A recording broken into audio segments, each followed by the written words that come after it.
내가 운전대를 잡고 이렇게 사는 것 같지만 나도 모르게 어디론가 인도함을 받고 있다라고 하는 것을 아십니까?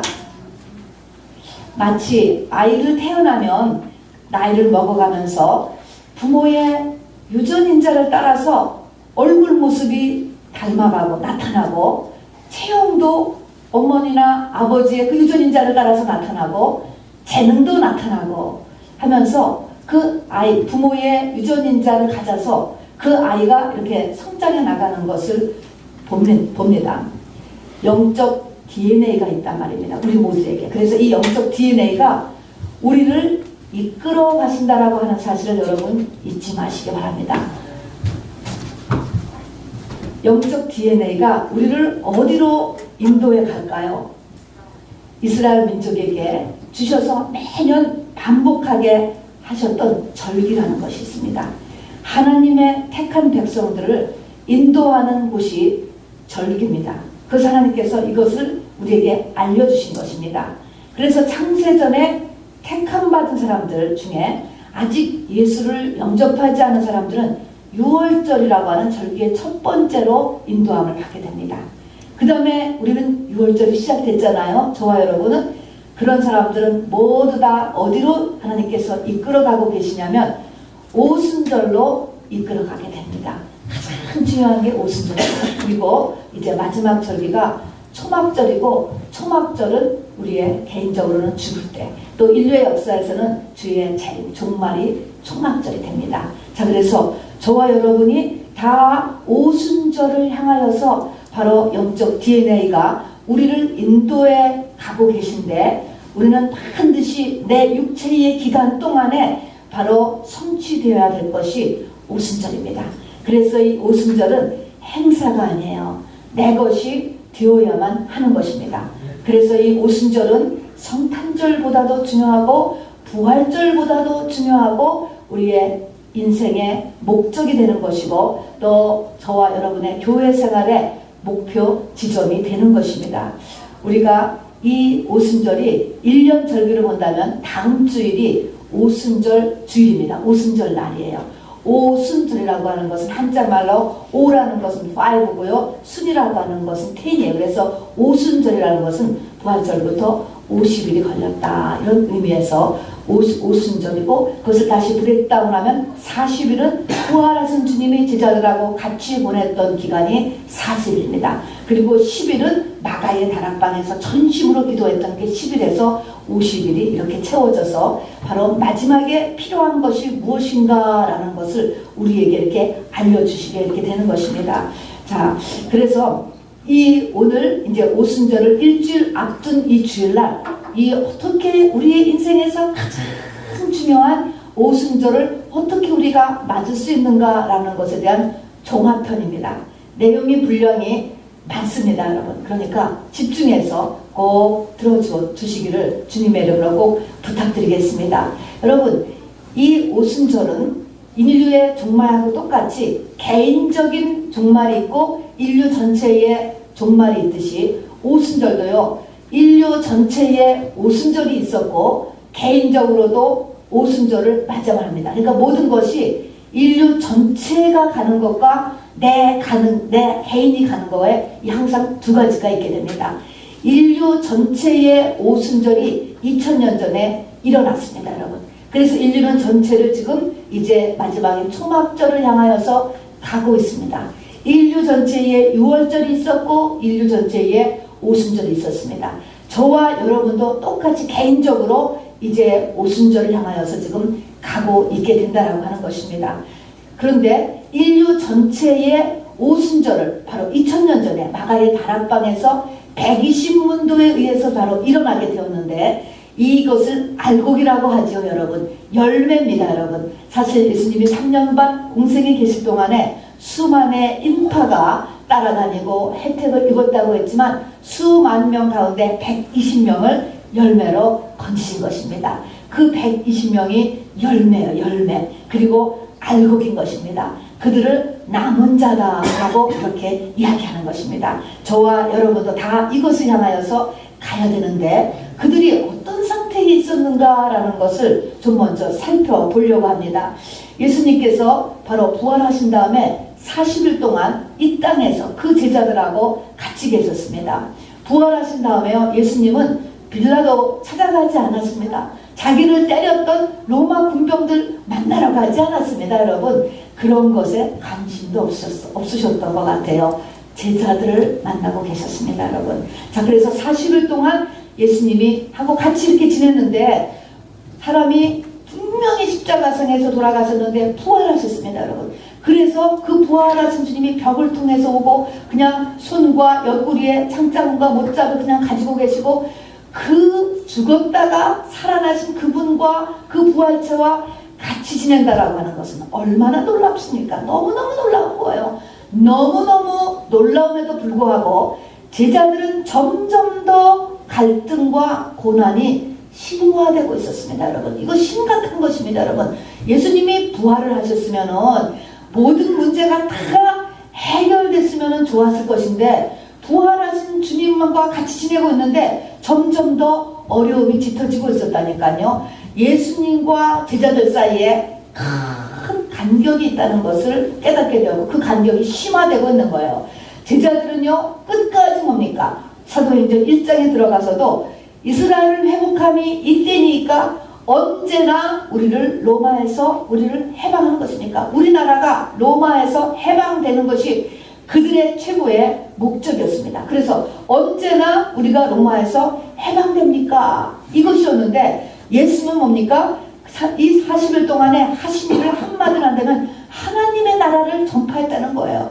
그러면서 내 나라는 이 세상에 속한 것이 아니다라고 말씀하시니 도대체 간격이 완전히 달라지게 되어버렸다는 것입니다. 여러분, 그렇게 하니까 제자들은 점점 더 이렇게 갈등과 고난이 심해져서 요한복음의 맨 끝에 보면 11제자 중에 7명이 모든 것을 다 포기하는 거예요. 그리고 그냥 먹고나 살아야 되겠다라고 해서 옛날 직업으로 돌아가는 모습이 나와요. 그런데 옛날 직업으로 돌아갔어도 그 밤에도 아무 고기도 잡지 않은 것, 되지도 않는 것입니다. 여러분, 그야말로 요즘 말로 멘붕이라고 할까요? 멘탈 붕괴가 일어났나요? 아무것도 이런 안 되는 상태에 있었습니다. 여러분. 그러는 상태에서 이렇게 예수님하고 큰 간격이 벌어지면서 제자들은 심한 갈등과 정말 낙심 가운데 빠지게 되는 상태에서 그나마도 예수님이 어떻게 이 땅을 끝내셨는지 아세요? 승천하셨습니다. 500여 명이 보는 가운데서 하늘로 그냥 올라가 버려졌다고, 그야말로 같이 있지도 않고 없어져 버리셨다니까요. 그런데 올라가시면서 세 가지를 말씀하셨습니다. 뭐냐면, 내가 올라간 이대로 내가 다시 온다 말씀하셨죠. 이대로 다시 오신다는 것입니다. 두 번째는 땅끝까지 복음을 전하라고, 지금 한참 갈등과 낙심 가운데 있는 이 사람들에게 땅끝까지 복음을 전하는 지상 대명령을 말씀하셨습니다. 여러분, 그런데 뭐예요? 그러기 전에 너희가 예루살렘을 떠나지 말고, 바로 그때가 거기가 예루살렘인데 여기서 바로 움직이지 말고 먼저 아버지의 약속하신 것을 기다리라 라고 하는 세 가지의 말씀을 하면서 바로 주님이 하늘을 승천해버리셨습니다. 그때 그 12제자와 120문도와 500여 성도들이 그걸 보고 있었습니다. 자, 그래서 거기 있는 사람들이 이제 사도행전 1장에 보면은 바로 그래도 그 말씀에 순종했습니다. 그리고 바로 디베라 바닷가에서 베드로와 11제자가 그냥 다 포기하고 예수 믿는 것을 그냥 다 그만두고 그냥 먹고나 살려고 했을 때 주님이 찾아오셨잖아요. 찾아오셔가지고 바로 내 양을 먹이라, 내 양을 취하라 하면서 네가 나를 사랑하느냐라고 하면서 주님이 베드로를 붙잡았어요. 정확하게 베드로와 7제자를 붙잡아서 그 제자들을 바로 마가의 다락방에 기도하는 곳으로 인도를 하셨다고 하는 것입니다. 그래서 바로 이 500여 명의 성도들이 마가의 다락방에 굉장히 컸던 것 같아요. 500명이 들어갔으니까 말입니다. 그래서 마가의 다락방에 모여서 기도를 시작을 했습니다. 거기에 보니까 그들이 전심으로 기도했다라고 이렇게 이야기했습니다. 자, 전심으로 이렇게 기도하는 그 사건에서 그들이 바로 이 기도했을 때 이 며칠을 기도해야 된다, 그게 없었습니다. 그냥 모든 것을 다 포기하고 방법이 없었어요. 이거는 정말 하늘로부터 아버지께서 약속하신 것을 기다리라고 했기 때문에 그것이 무엇인지 모르지만 그 아버지의 그 약속하신 것이 돈다발인지 도대체 그 약속하신 것이 뭔지 모르지만 아버지의 약속하신 것을 기다리라는 그거 외에는 아무 길이 없던 사람들이었습니다. 열흘 동안 릴레이 기도를 사실 했던 것입니다. 전심으로 하였다. 천부여 의지 없어서 그냥 모든 것을 다 놓은 채로, 바로 열이라고 하는 것은 만수예요. 만수. 10이라고 하는 것은 손가락이 열 하는 것처럼, 그래서 그냥 기도를 채웠다라고 보면 됩니다. 그래서 모든 것에 다 한계에 부닥친 이런 사람들이 기도에 전심하게 되었고요. 기도가 찼을 때 보니까 그 중에도 떨어져 나갔어요. 그래서 500여 명이 모였는데 120명이 남았더라는 것입니다. 그런 사도행전 2장에 보니까 바로 그날이 어떤 날이냐, 그날이 어떤 날이냐, 날짜를 보니까 기도를 시작한 지 열흘째 되는 날이었고요. 모이기는 500명이 시작을 했는데 바로 중간에서 떨어져 나가고 보니까 그때 120명이 남았는데, 그날이 무슨 날이냐, 이스라엘의 절기로 보니까 마침 오순절 날이었어요. 7대 절기 줄여서 3대 절기였는데 오순절 날이었다고. 오순절 날이었는데 그날 어떻게 했습니까? 호련히 전혀 예기치 않게 바로 하늘로부터 급하고 강한 바람 같은 소리가 있어 그들이 앉은 온 집에 가득하며 불의 혀처럼 갈라지는 것들이 그들에게 보였다 그랬습니다. 바람같이, 소리같이, 불 같은 것들이 바로 하늘에 가득, 온 집에 가득 임했다는 것입니다. 성령 대강림 사건입니다. 그리고 동시에 거기 있던 모든 사람들이 다 방언을 했습니다. 여러분, 방언은 어쨌든 이 성령이 일어나는 것과 같은 기초인 것을 보게 됐죠. 그러나 이것이 인류 역사의 오순절 사건이었습니다. 이것이 한 개인에게도 오순절이 일어나는데, 여기 보니까 바람 같고 소리 같고 불 같은 것으로 우리 모두에게 임하게 되어질 것으로 우리가 이렇게 예측합니다. 아니면 이미 오순절을 맞은 여러분들은 있을 것으로 봅니다. 이 인류 역사의 대오순절 사건으로 인하여서 저와 여러분이 여기 앉아있게 된 것입니다. 여러분, 이 120명으로 인하여서 초대 교회가 형성되었고 전 세계의 복음이 바로 뻗쳐 나가지게 되었습니다. 구약은요, 전도가 없어요. 혈통적인 유대인으로서 하나님의 자녀로서 하던 것이지 전도라는 것이 없습니다. 여러분, 자, 그래서 이 120명 마가의 다락방으로 인해서 바로 전 세계에 복음이 전파되었고 교회 시대가 시작이 되었습니다. 여러분, 자, 이 오순절 사건, 인류 역사의 오순절 사건, 또는 이것을 한 개인에게도 이 오순절이 일어나야 돼요. 6월절이 일어난 사람은 오순절이 반드시 자기의 생애 가운데 일어나야 되는 것입니다. 이것을 성경은 신구약 전체를 향하여서 거듭 이 모양 여러 모양으로 여러 사람을 통하여서 말씀해 놓았습니다. 가장 중요한 메시지가 되는 것입니다. 여러분, 적어도 제가요 한 20개 정도만 이 자리에서 뺀다 하더라고요. 빼서 말씀드릴 테니까 같은 내용이라는 것을 알아두시기 바랍니다. 자, 여기 지금 성도들이 120명, 500명이지만 120명의 성도들이 이렇게 있었는데, 마가의 다락방에 2000년째를 말합니다. 거기서 성령이 바람같이 불같이 소리같이 온 집에 확 덮였단 말입니다. 덮였어요. 이것이 무엇을 이야기하는가? 덮다라고 하는 것이 구약에서는 신랑이 결혼할 때 옷자락으로 신부를 덮는 것을 이야기해서 이것이 바로 결혼을 이야기하는 것입니다. 승천하셨던 예수 그리스도와 120문도가 결혼하는 현장이었어요.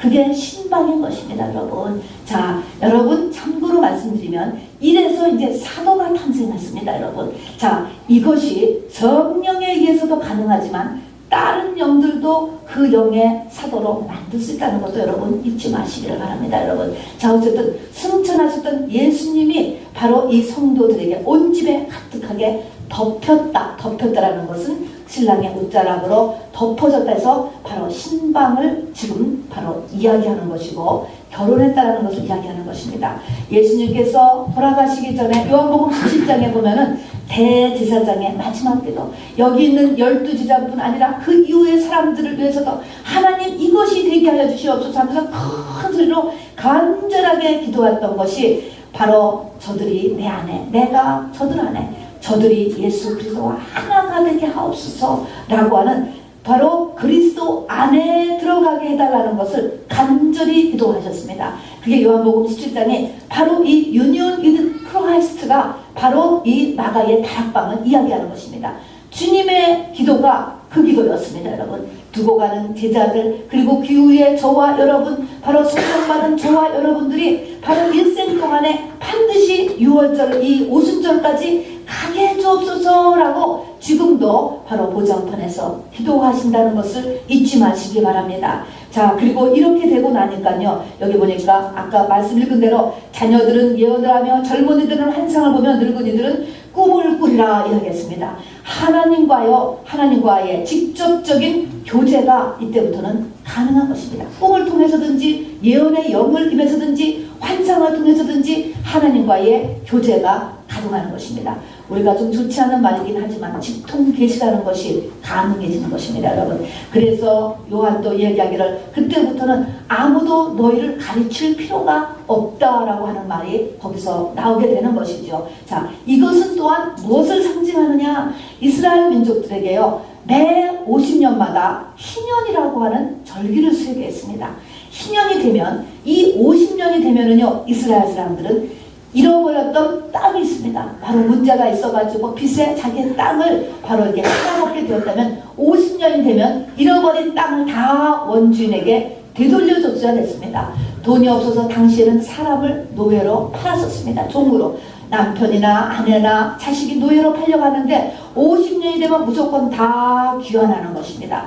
캐시로 내가 빚이 많아요. 5만 불이에요. 10만 불이에요. 30 빚이 있다 할지라도 이 빚도 다 탕감되는 게 희년이에요. 그래서 이스라엘 사람들은 이 희년을 바로 아주 마음에 강렬하게 사모하고 기다렸습니다. 소망이에요. 근본적인 소망이 어디 있냐면 50년이 지나면, 희년이 오면은 모든 것이 회복된다. 리스토레이션이 여기서 나오는 것이죠. 그래서 회복에 보이는 것입니다. 이때 되면 내가 그동안 잃어버렸던 시간, 잃어버렸던 재산, 잃어버렸던 아픔들, 이런 모든 것들이 다 회복되는 것이 오순절이 만나면 다 회복된다라고 성경이 이야기를 했습니다. 또 창세기에서 우리 지난 금요일 대지교 아브라함에게 하나님이 13년 동안이나 말씀 안 하시다가 딱 나타나서 하는 말은 너 온전해라 라고 얘기하는 온전함, 크리스찬의 온전함이라고 하는 것.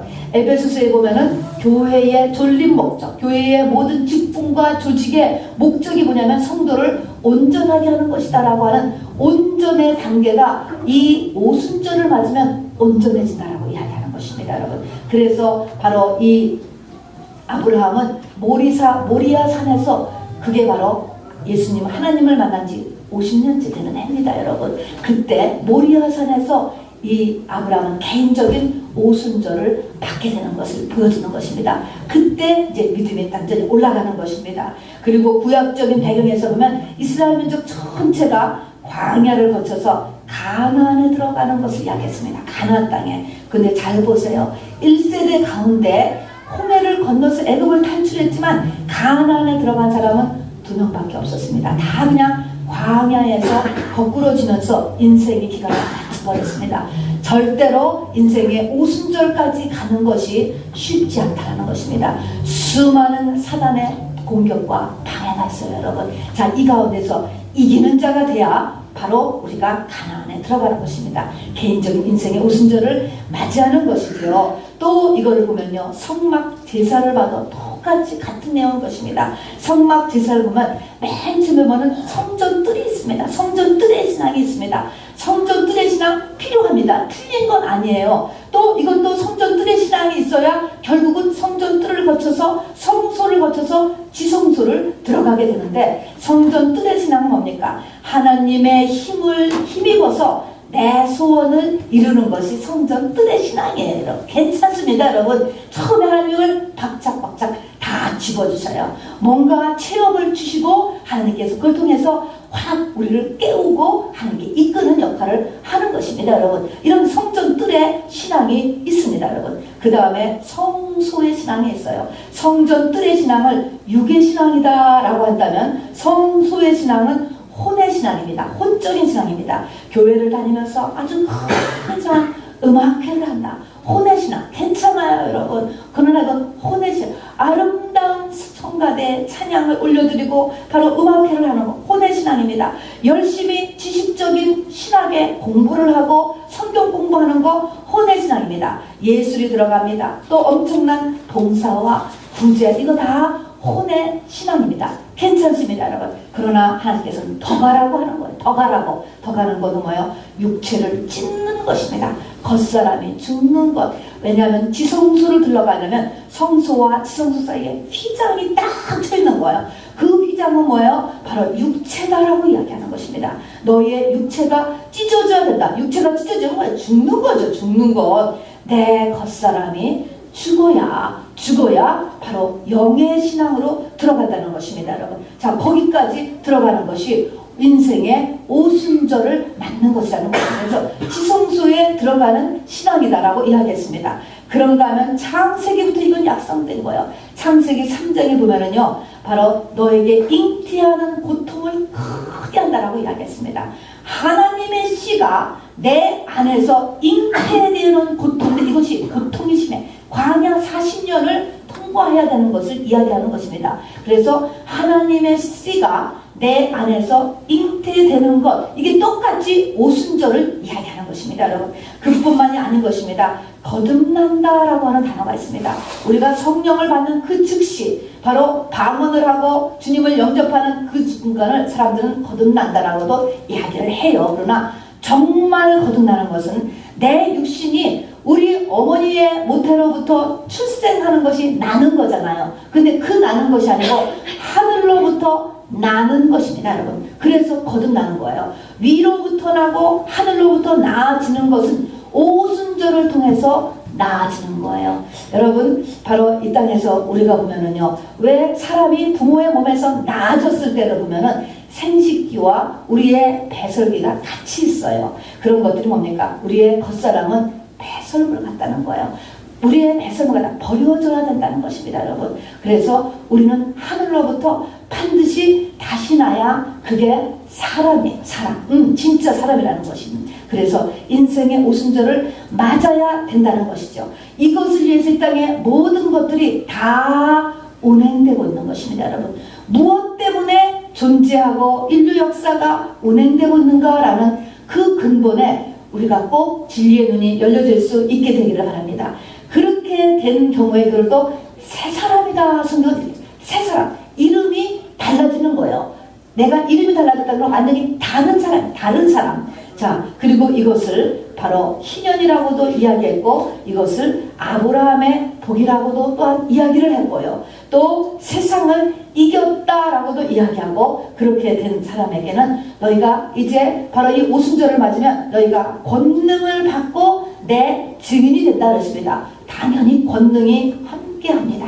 그리고 주님의 카피, 증인이 바로 이렇게 되는 것입니다. 자, 그리고 요한복음에 보면 그런 사람에게는 이제부터 네가 배에서 생수가 솟아날 것이다 라고 이야기했어요. 끊임없는 생수가 일어납니다. 그리고 그 심령의 그 속에서는 기쁨이 에덴의 회복인 것입니다. 항상 그 마음에 기쁨이 일어나게 되어서 바로 화창함이 일어난다라고 이야기했습니다. 그리고 하박국서에도 보면은 바로 그때를 보면요, 환경에 상관없는 이런 사람이 되는 거예요. 바로 외양간에 소가 없고 무화과 나무에 열매가 없어도 여호와 하나님으로 인하여서 내가 기뻐한다. 환경에 상관없는 상태가 되는 것이 똑같이 인생의 오순절이 바로 이렇게 되는 것입니다, 여러분. 그리고 가는데 아까도 얘기했지만 잉태하는 고통을 크게 한다. 또 가나안에 들어가려고 보니까 광야 40년이 앞에 놓여 있어요. 12제자를 보니까 마가의 다락방에서 이 성령 대강림 사건을 맡기 전에 보니까 이 사람들이 완전히 멘붕을 일으키는 상태에 들어가 있지 않았습니까? 이렇게 해서 엄청난 그 앞에 이렇게 고난의 큰 강이 있는 것을 우리가 보게 됩니다. 이것을 한마디로 하면은 십자가다라고 이야기하는 것입니다, 여러분. 이 십자가를 우리가 통과해야 우리에게 붙어서 부활이 온다라는 것을 이야기합니다. 그것을 열흘 동안의 마가의 다락방이라고도 이렇게 에서의 기간이라고도 이야기하고요. 전체적으로는 이 50일이라고 해서 40일 동안의 부활, 바로 우리의 삶은 반드시 부활이 있어. 우리는 죽고 난 다음에 반드시 살아난다는 것은 부활에 대한 확신과 흔들한 하나님 앞에의 기도의 기간 40일 플러스 10일 이것인가 또 얘기하고, 또 구약에서 보면 이걸 막 간추려서 이야기해서 이것을 사흘이다라고 이야기했어요. 사흘. 그래서 예수님이 무덤에서 사흘 동안 있은 다음에 부활한 것처럼 무덤 속에 깜깜한 무덤 속, 완전히 민폐 아닙니까 여러분? 이런 무덤 속의 사흘이라고도 이야기했고요. 그것을 요나가 물고기 뱃속에서 사흘이 있었다라고도 이렇게 이야기하는 것입니다. 또 아브라함이 그 독자 이삭을 죽이려고 갈 때 사흘길을 가요. 수리데이라는 것이 등장합니다. 이 수리데이나 오순절이나 마가의 다락방의 10일이나 다 똑같이 십자가 이 한 단어를 설명하는 것입니다 여러분. 자, 그런데 왜 하필이면은 아까 사흘 왜 모리아사를 갈 때 사흘을 갔고, 예수님이 사흘 무덤 속에 계셨고, 또 요나가 사흘 그 물고기 뱃속에 같이 있었을까? 이 사흘이라는 것에 의미가 있고, 열흘이라고 하는 것에 마가의 다락방에서의 그 숫자적인 의미가 있습니다 여러분. 사흘이라고 하는 그 의미는 말입니다. 창세기 1장의 천지창조로 돌아가야 되는 것입니다. 3데이 동안 무슨 일이 있었는가? 천지창조를 보면은요, 처음 3데이 동안에 이 천지창조의 골격이 만들어지는 게 처음 3데이인 것입니다. 첫째 날에 빛이 있으라, 빛을 만들었어요. 둘째 날에는 하늘을 만드셨어요. 셋째 날은 땅과 바다를 만들고 기본 채소와 열매 맺는 것들을 만드셨습니다. 이게 기본 골격이에요. 그리고 넷째 날에는 그 기본 골격을 풍성하게 하시니라 하셨습니다.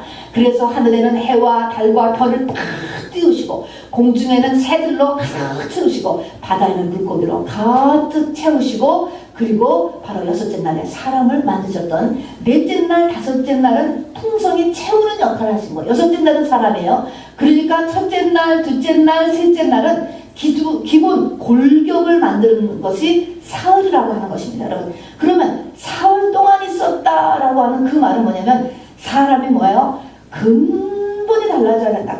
사람을 완전히 재창조를 한다라는 것입니다. 껍데기는 그냥 나예요. 그러나 나를 완전히 뒤집어 엎는 것, 조금 뭐를 고치는 정도가 아니고 나를 완전히 뒤집어 엎는 일이 바로 이렇게 십자가라고 하는 사실인 것입니다. 완전히 새롭게 만든다라고 하는 의미가 바로 사흘인 것입니다 여러분. 그래서 예수님께서도요, 이렇게 사람들에게 얘기했잖아. 내가 너희에게 수많은 표적을 보여줬어요. 바로 하나님의 임재의 표적도 보여줬고, 병도 고쳐줬고, 귀신도 쫓아내었고, 많은 이런 모든 표적은 너가 어디로 이끌기 위해서냐? 바로 요나의 표적이다. 너를 어디로 이끌어 가느냐면, 하나님의 영으로 인한 것은 너를 십자가로 이끌어 가야 된다는 것입니다. 십자가로 인도에 간다라고 하는 것은 우리가 지금 오순절로 이끌어 가는 것을 이야기하는 것입니다. 오순절은 그냥 성령의 권능을 받고 예수의 증인이 되다가 거저되는 것이 아니고, 그 앞에 십자가가 있었다니까. 이 제자들이 어떤 상태에 있었는가라고 하는 이 상태가 반드시 전제되어야 되는 것을 성경을 통해서 이렇게 말씀을 하는 것입니다. 그래서 사흘이라는 것은 천지 개벽을 일으킨다라고 하는 의미고요.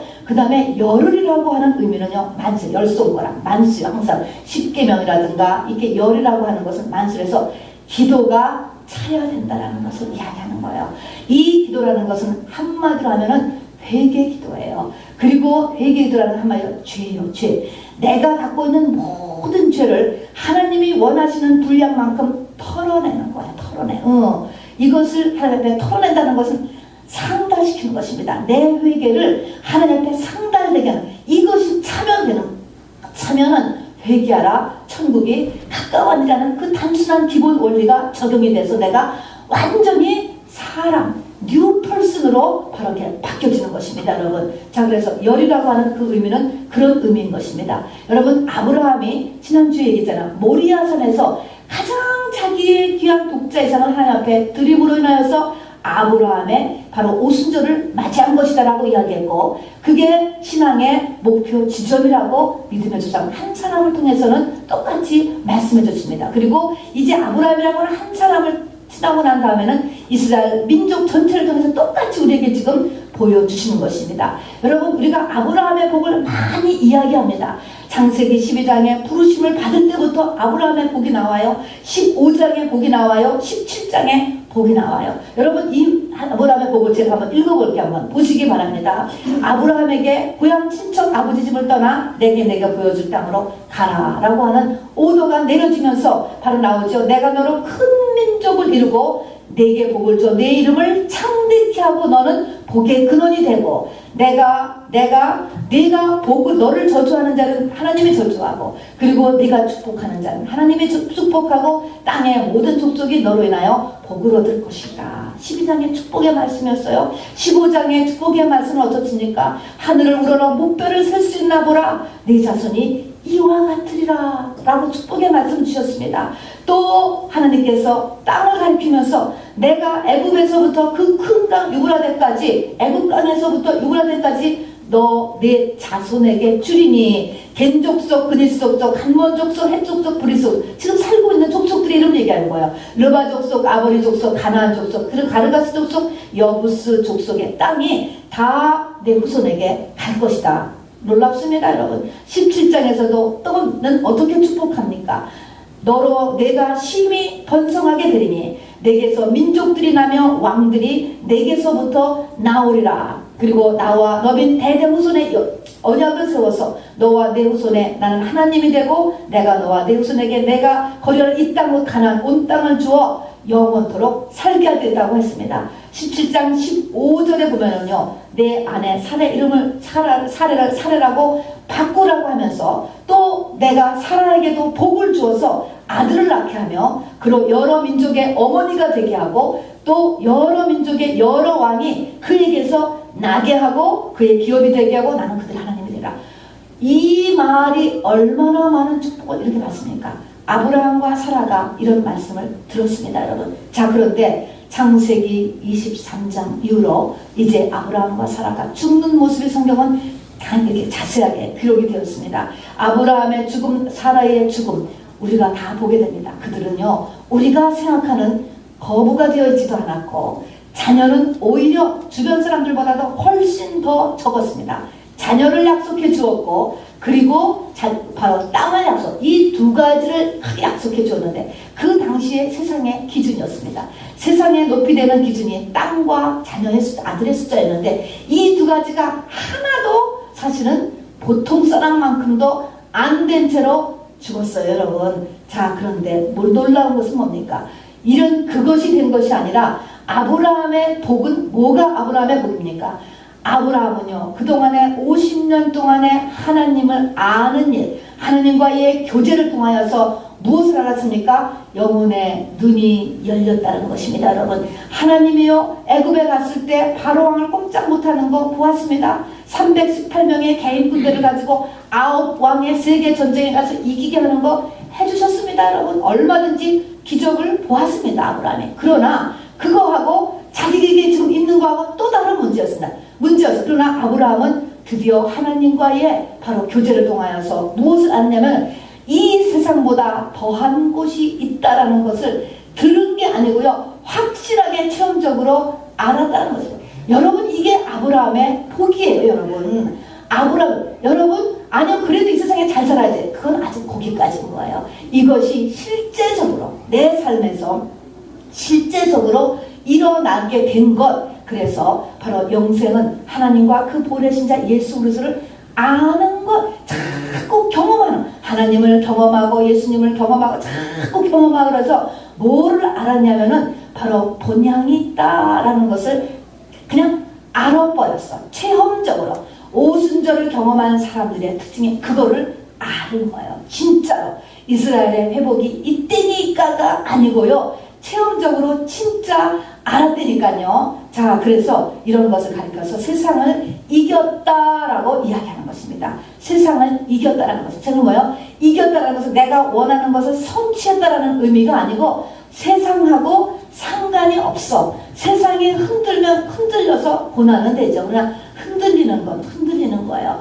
세상을 다 줘도 그 자리고 세상을 다 뺏어가도 그 자리요. 상관이 없는 자리. 그렇다고 다 세상에서 바닥에 치라는 것이 아니고 세상과 상관이 없는 상태에 우리의 소속이 하나님이고 우리의 갈 곳이 바로 영생이고 바로 전체를 주관하시는 분은 바로 하나님이라고 하는 확실한 인생이 들어온 사람이 바로 이렇게 아브라함의 복이라고 이야기하는 거예요. 그 복은 바로 오순절을 경험한 바로 이 사건을 이야기하는 것입니다. 여러분, 하나님은요, 저나 여러분 모두에게 누임을 요구하는 게 아니고요, 비임을 요구하세요.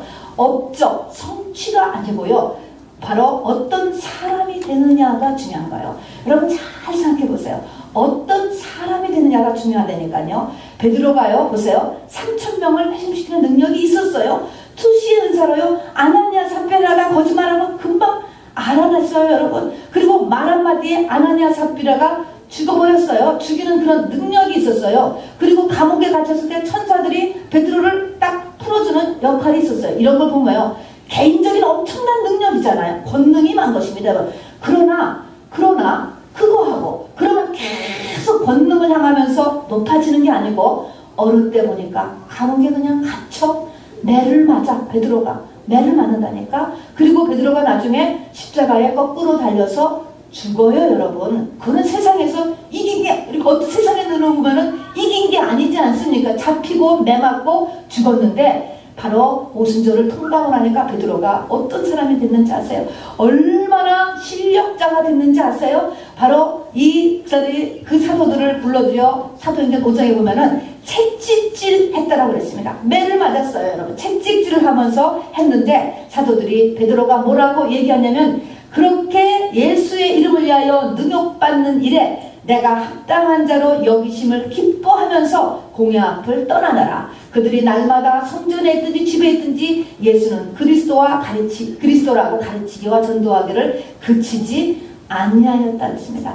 속이 완전히 달라진 거야. 이 땅에 뭐를 성취해서가 아니고요, 속이 완전히 베드로가 달라졌다니까, 여러분. 이렇게 새 사람, 이런 사람, 그런 사람은 예수에 대한 태도뿐이 아니고요, 인생의 목적, 아까 말한 우리의 성품, 나의 습관, 비임이 달라지는 거예요. 비임. 이런 존재가 달라지게 됩니다. 자, 어쨌든지 간에 이제 봅니다. 우리가 이제 본론으로 들어가서 이렇게 오순절을 통과하는 거는 어떻게 우리가 해야 되는가 하는 것을 이제 같이 나눠보고, 여러분 이것은 지금 누구를 됐다 안 됐다라고 얘기하는 것을 가지고요, 우리의 가야 될 이렇게 지침을 우리가 지금 배우는 것입니다. 목적지, 사도 바울도 목적지를 놓고 향방 없이 가지 않고 목적지를 향하여서 달려갔다 그랬거든요.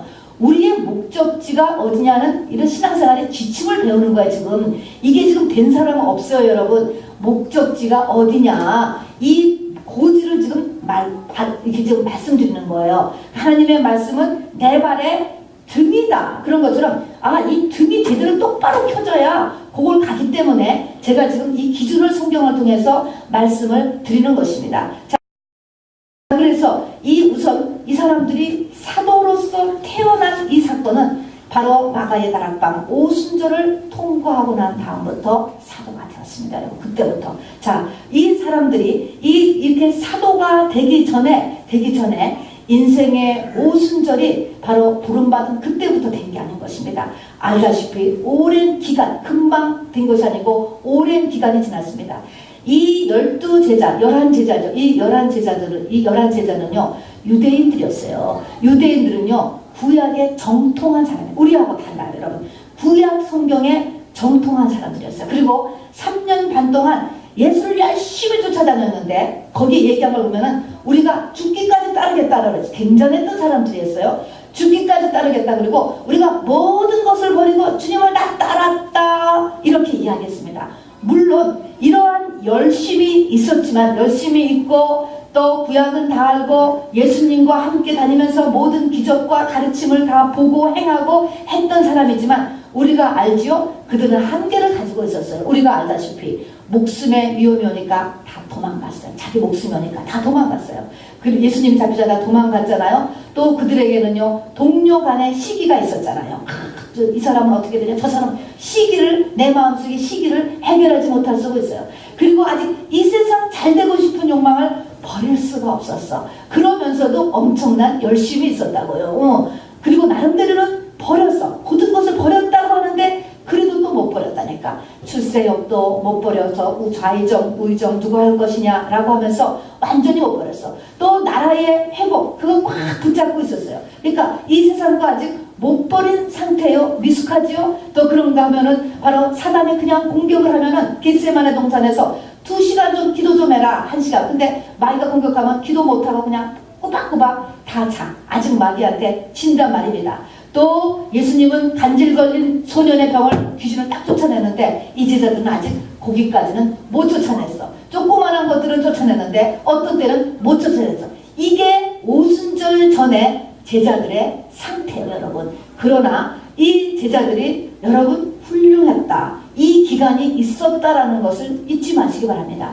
그래서 아브라함이 50년을 걸렸다는 것입니다. 그 50년 동안에 아브라함이 이스마엘 낳잖아요, 여러분. 잘못해가지고. 그런 미스테이크를 계속 아내도 2번이나 바로 팔아먹기도 하고 바로 이스마엘 낳기도, 이런 계속적인 미스테이크를 계속 거치는 그 기간이 바로 이렇게 우리 앞에서, 그러나 죽기까지 따르겠다고 모든 것을 버렸다고 하면서 이런 미스테리를 가지면서도 이런 그 기간이 있었다라는 것을 여러분 잊지 마시기 바랍니다. 이런 기간을 다 가진 다음에 이것을 신앙생활이죠. 엄밀히 말하면 이런 신앙생활에 열심히 있는 기본 신앙생활을 다 가진 사람들이 하나님께서 그 사람을 보세요.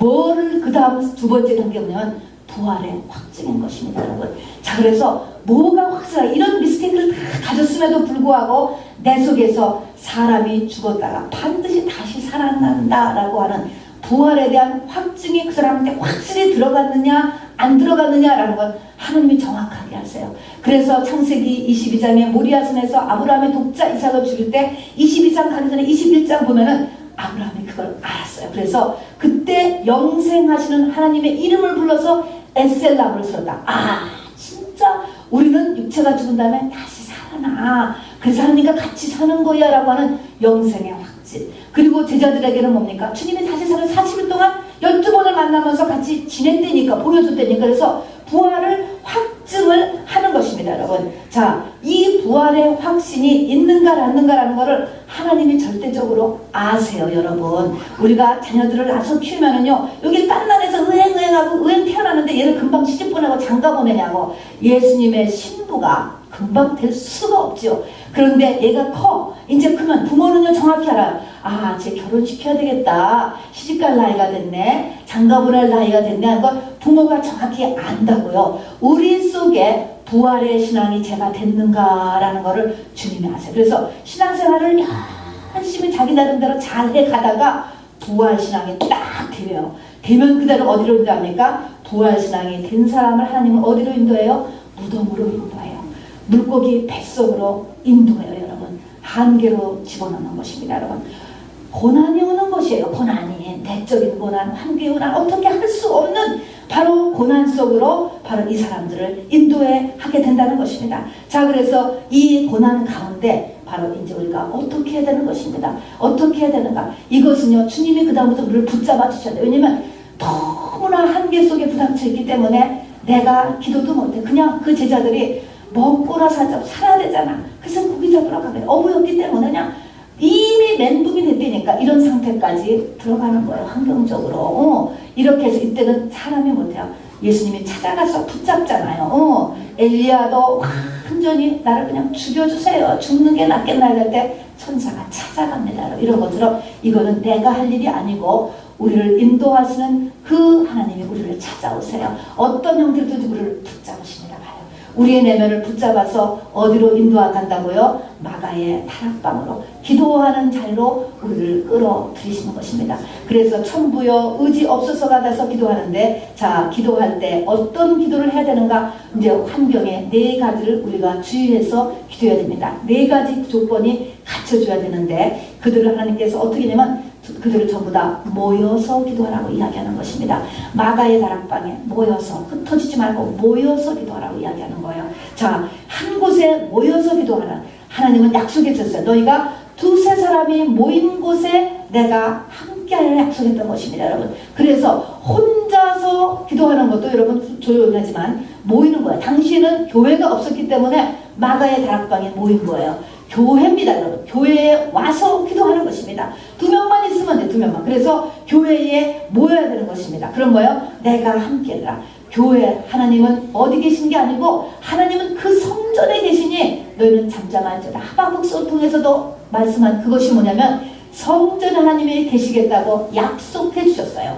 하박국서에서도 약속했었고 솔로몬을 통해서도 했고 하나님의 마음과 하나님의 눈과 하나님의 귀는 성전에 있다라고 이야기했기 때문에 교회에 와서 바로 모여서 기도하는 것을 했을 때 성령이 우리를 붙잡아 주시는 것입니다. 여러분, 성령의 인도함이 있어야 우리가 뭐를 잘못했는지를 알고 뭐를 고백해야 되고 어떤 내 안에 상처가 있고 어떤 열등감이 있고 어떤 회개거리가 있는지를 알지 맨정신에 어떻게 아냐고 우리는 나를 볼 능력이 없어요. 여러분, 하나님이 보시는 것과 내가 보는 게 다르거든요. 그래서 반드시 성령께서 비침을 받기 위해서 우리는 교회의 예배 시간에 오셔서 기도하시기를 꼭 부탁드리겠습니다. 모여라. 마가의 다락방에 모여 기도하라고 했습니다. 여러분, 첫 번째가 교회에 와서 모여서 기도하시라는 것입니다. 두 번째는요, 바로 부르짖는 기도하라 했어요.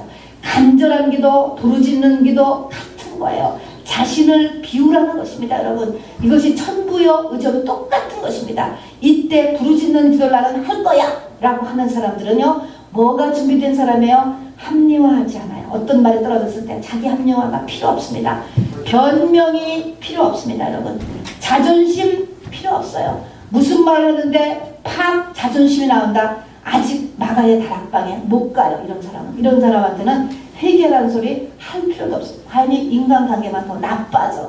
상처를 받기 때문에. 그래서 여러분, 이렇게 한번 비워보세요. 하나님의 말씀이 떨어졌을 때 바로 그냥 나를 합리화하지 말고요, 변명하지 말고요, 그것 때문에 자존심 상해하지 않았을 때가 우리의 이렇게 부르짖는 기도를 할 수 있는 마가의 다락방에 가는 준비 상태인 것입니다. 어때요, 여러분? 괜찮습니다, 여러분. 제자들도 다 도망갔을 뿐만 아니라 바로 주님이 있는 그 순간까지도 서로 의정 좌의정하면서 싸웠고 3번씩 부인하면서 도망가고 아브라함도 자기 생각대로 첩으로 둬서 이스마엘을 낳고 다 그런 것까지 거기가 인간의 한계예요. 그래서 주님을 끝까지 못 쫓아간다. 사람의 힘으로는 못 쫓아가는 것입니다. 주인이 바뀌어야 쫓아가는 거예요. 그러니까 베드로가 예수님이 바로 내가 간다니까 쫓아갑니다. 난 죽기까지 쫓아갑니다. 그러니까 예수님이 너는 나를 따라올 수 없다. 그리고 바로 어느 때, 그때가 되면 우리 오늘 주보에 되는 것처럼 하나님의 때가 있는 것이에요. 여러분, 시몬 베드로가 주여 어디로 가시나이까? 라니까 예수님이 내가 가는 곳에 내가 지금은 따라올 수 없으나 후에는 따라온다. 후가 언제냐면 오순절을 통과한 다음에는 따라오는 주인이 바뀌어졌어요. 하나님의 힘으로 우리가 끝까지 주님을 따라가는 것이고 일을 할 수 있는 것이 사람의 능력 가지고서는 주님을 끝까지 따라갈 수가 없습니다. 여러분, 우리가 하는 데까지는 어딜까요? 여러분, 멘붕을 일으키는 데까지인 것 같아요. 그 다음에는 거기에 주님에 이끌려서 우리가 다 놓고 하나님 앞에 그냥 천부의 의지 없어서 기도하는 데까지가, 그리고 바로 그 기도가 찰 때까지 기도하는 데까지를 우리가 의지를 살려서 할 수가 있습니다. 그런 다음에 인내가 필요합니다. 500명이 시작하는데 120명 남았다고 그랬어요. 하나님께 내가 정말 하나님을 만날 때까지 정말 우리의 기도를 계속할 수 있게 되기를 바랍니다. 주님이 오실 때에 믿음을 보겠느냐. 불의한 재판관 앞에 부르짖는 그 기도하는 그 과부가 불의한 재판관인데도 요동을 치니까 해주었는데 바로 하늘에 계신 너의 아버지께서 네가 밤낮 부르짖는 기도를 들어주지 아니하시겠느냐 주님이 얘기했잖아요. 그런데 주님이 올 때 그런 사람이 없다는 거예요. 여러분, 그게 바로 뭐예요? 오순절을 막기 위해서 끊임없이 기도하는 것입니다. 여러분, 자, 그래서 자신을 비운 상태에서 하나님 앞에 기도를 하고 인내로서 그게 계속 하는 것입니다. 여러분, 그 다음에 네 번째 중요한 또한 팩터가 있습니다. 디베라 바닷가에서 예수님이 그 베드로에게 내 양을 먹이라, 내 양을 치라, 내 양을 먹이라, 그런 말씀을 하세요.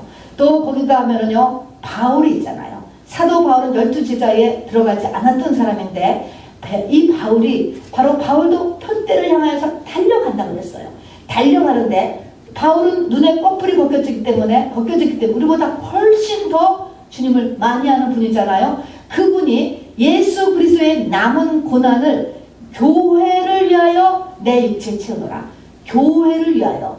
여러분, 이게 굉장히 큰 키포인트예요. 교회를 위하여. 베드로에게 양을 먹이라고 하고, 바로 바울은 교회를 위해서 고난을 자기 육체에 채운다. 그래서 교회를 세우러 돌아다녔고, 세워진 교회를 든든히 하기 위해서 또 돌아다니고, 교회를 위하여서 일을 했다는 것입니다.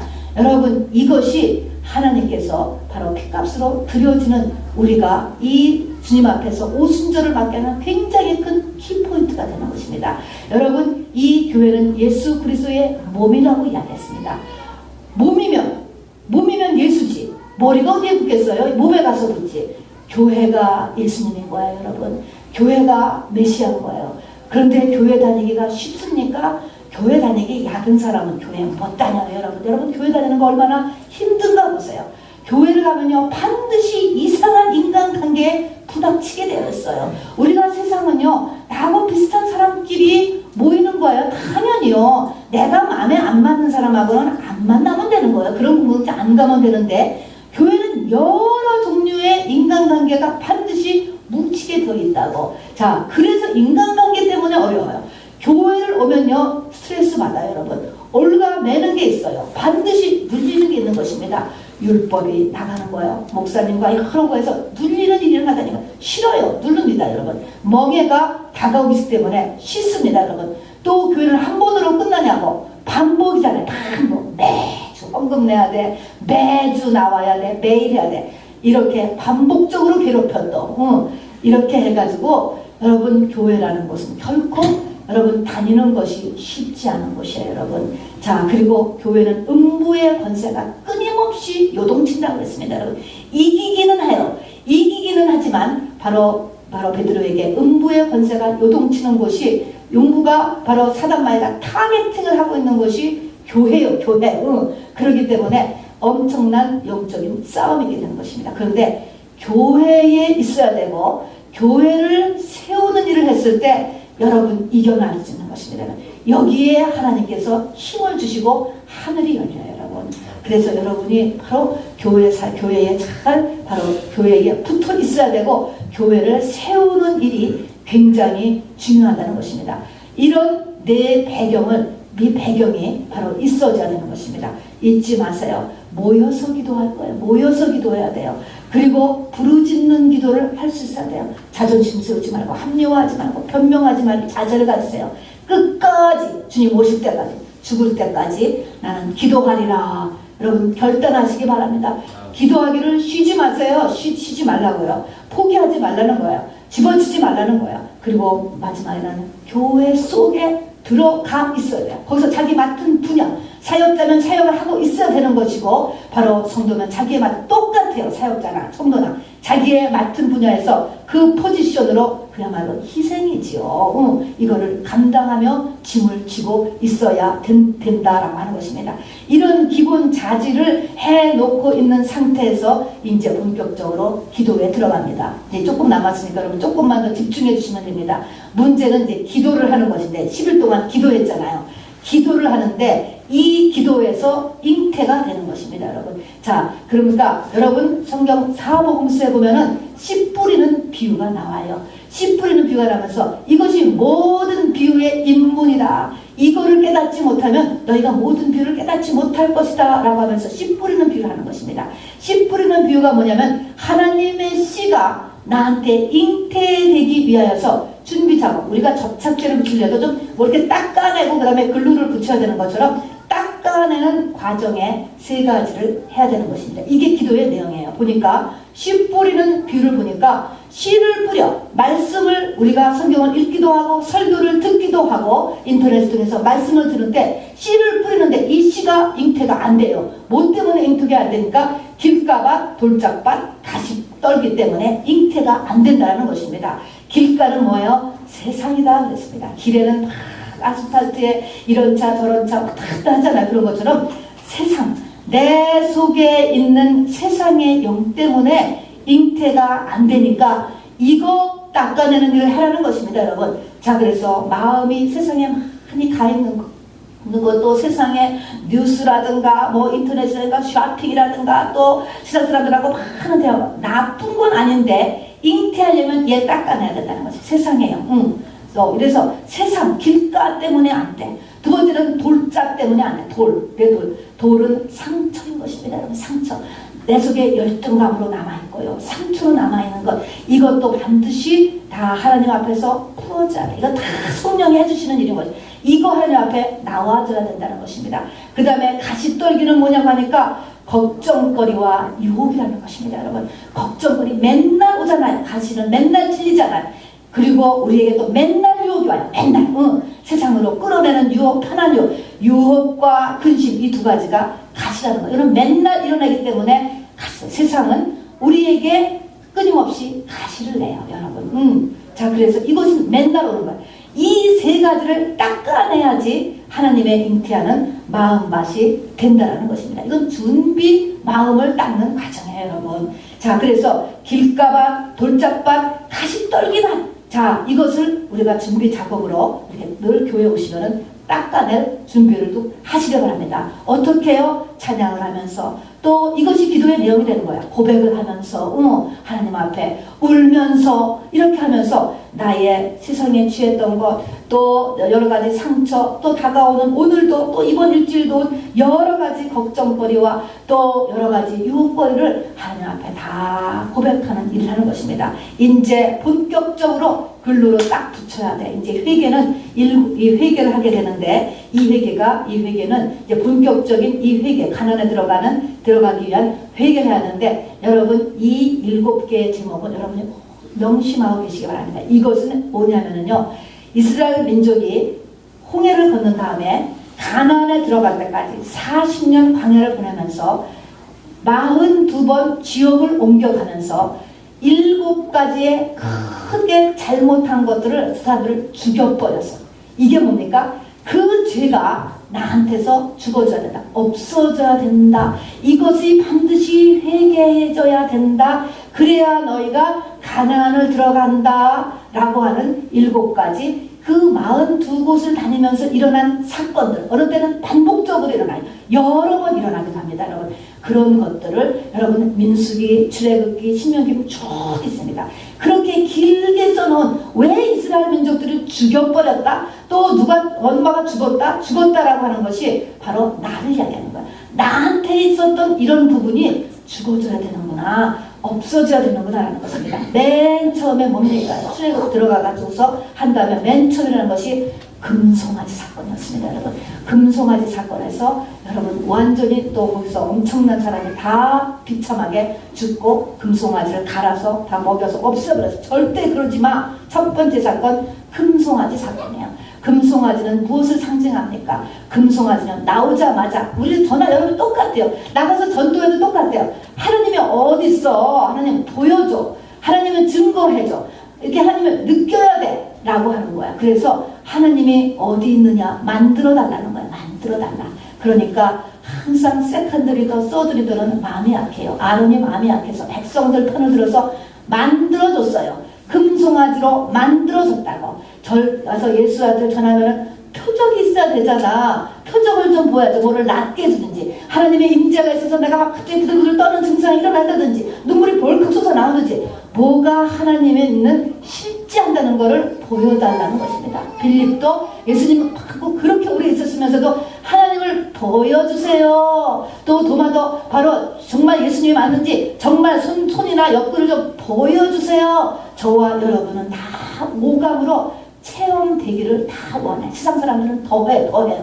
그런데 뭐요? 그거 그렇게 믿지 말라는 거예요. 그렇게 믿음은요 오감의 세계가 아니에요, 여러분. 하나님은 반드시 오감으로 우리하고 맞닥뜨려 주시지 않아요, 여러분. 이게 문제예요. 그래서 그런 형상의 신앙, 오감으로 측정되어지는 신앙의 신앙을 갖지 말라는 거예요. 금수가 첫 번째인 것입니다. 사람들은 그래서 다 형상을 만드는 거예요. 송아지를 만들기도 하고 바위를 만들기도 하고 큰 구멍난 우상이 없는 데가 있는 데가 보세요. 하나님은 우상 만들지 마라, 형상 만들지 말아라라고 이야기하는 것입니다.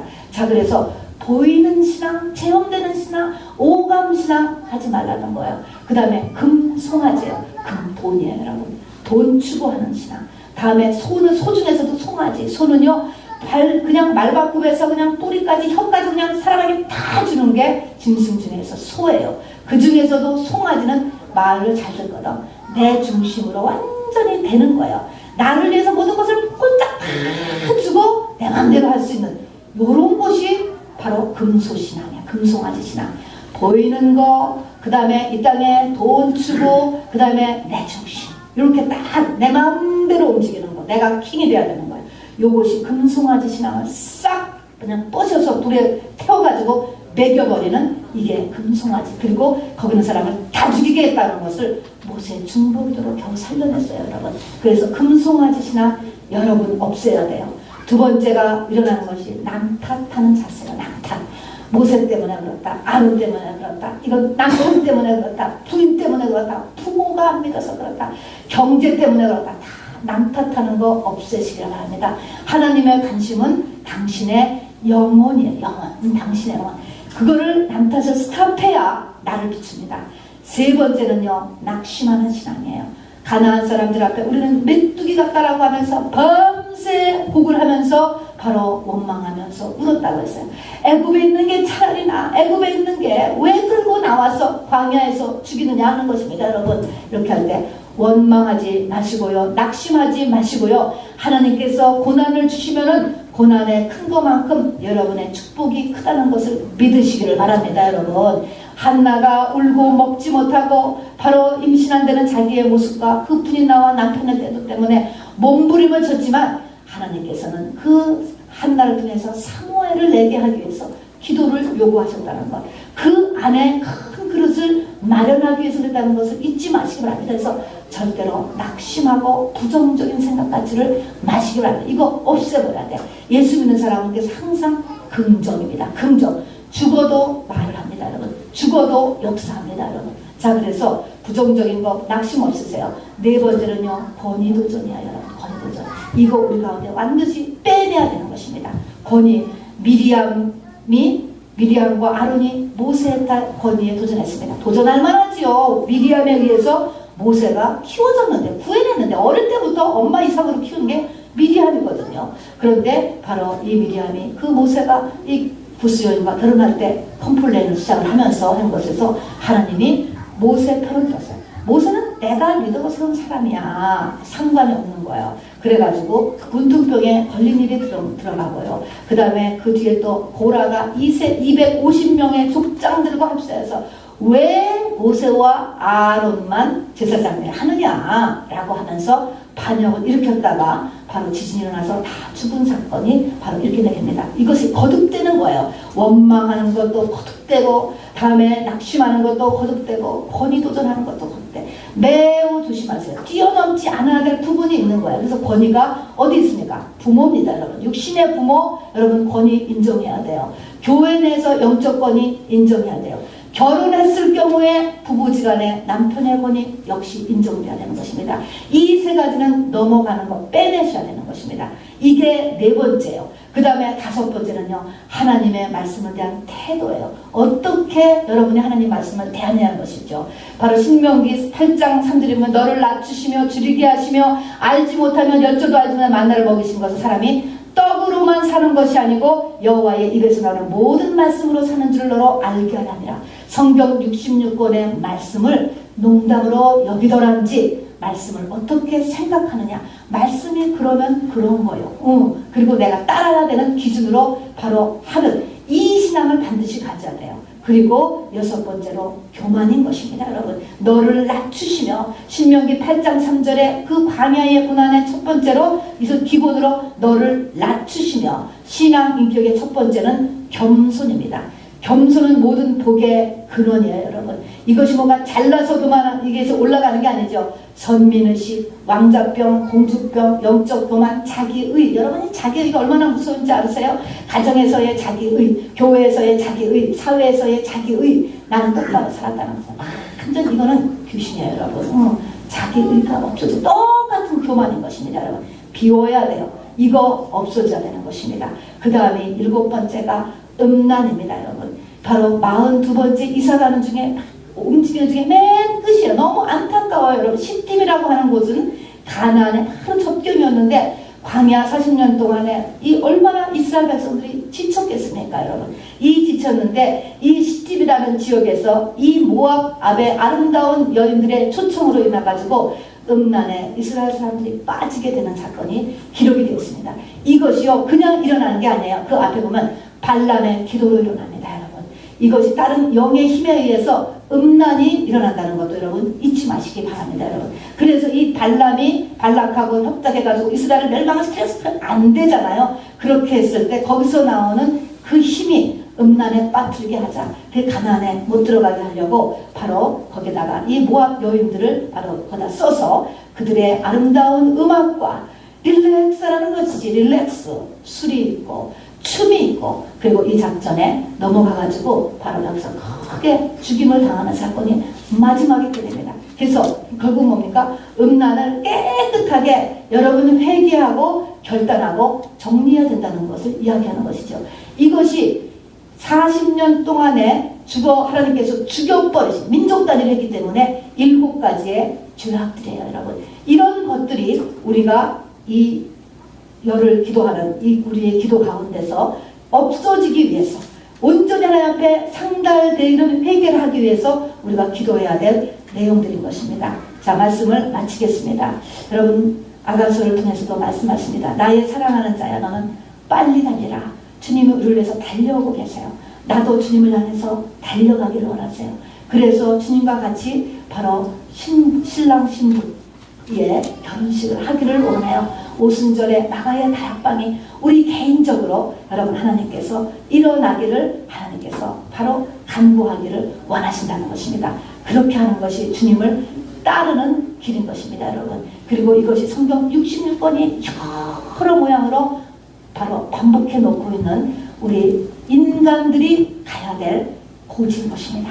이것이 바로 예수 그리스도의 형상이고 그런 사람이 사람인 거야. 진짜 사람이야, 여러분. 이것을 향하여서 우리 또 일주일 남았습니다. 우리 부지런히 기도하는 저와 여러분 되기를 주님의 이름으로 축원합니다. 우리 찬양 드리겠습니다.